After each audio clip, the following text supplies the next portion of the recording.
வெற்றிவேல் முருகனுக்கு அரோகரா.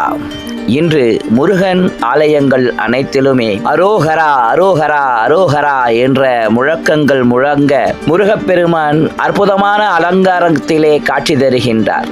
ஆம், சூரபத்மனை வதம் செய்த முருகப்பெருமானுடைய அழகிய அற்புத காட்சிகள் இன்று அனைத்து ஆலயங்களிலும் சூரபத்மனுடைய சம்ஹாரம் முடிவுட்ட பிறகு முருகப்பெருமான் அற்புதமான அலங்காரத்திலே தான் எழுந்திருக்கக்கூடிய ஆலயங்களில் எல்லாவற்றிலும் அற்புதமான அலங்காரத்தில் மக்களுக்கு அருள்வாளித்தவராக இருந்தார். அப்படிப்பட்ட முருகப்பெருமானுடைய பல்வேறு ஆலயங்களினுடைய பல்வேறு அலங்காரங்களைத்தான் தற்பொழுது நீங்கள் பார்த்து கொண்டிருக்கின்றீர்கள். ஆர்கே வாய்ஸ் நேயர்கள் அனைவருக்குமாக சூர சம்ஹாரம் செய்த சுப்பிரமணியனை இதோ இங்கே நாம் காட்சியாக கண்டு ரசிக்கின்றோம்.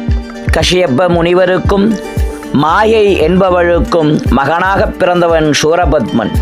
சிவபெருமானை நோக்கி தவம் செய்து பெண்ணால் பிறக்காத ஒருவரால் தான் தனக்கு மரணம் ஏற்பட வேண்டும் என்று வரத்தை பெற்று அதற்கு பிறகு சக்தி மிக்கவனாக மாறி தேவர்களை எல்லாம் சொல்ல முடியாத அளவுக்கு துன்பத்தை ஏற்படுத்தி கொண்டிருந்தான்.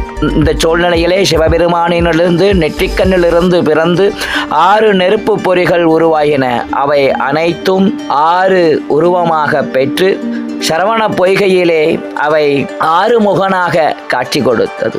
அந்த 6 முகனை அன்னை பார்வதி தேவி சண்முகனாக்க அதற்கு பிறகு பார்வதி அவர்கள் முருகனுக்கு வேலை கொடுத்து சூரபத்மனை வதம் செய்வதற்காக ஆசீர்வாதம் செய்து அனுப்பி வைத்தார். இந்த போரிலே வீரபாகு உள்ளிட்ட நவ வீரர்கள் முருகனுக்கு படை தளபதியாக இருந்து முருகனுடைய வெற்றிக்கு உறுதுணையாக இருந்தார்கள். அப்படிப்பட்ட சூரசம்ஹார நன்னாளிலே இதோ முருகப்பெருமானின் பல்வேறு அலங்காரங்களை கண்டு முருகப்பெருமானினுடைய அருளுக்கு நாம் பாத்திரமாவோமாக.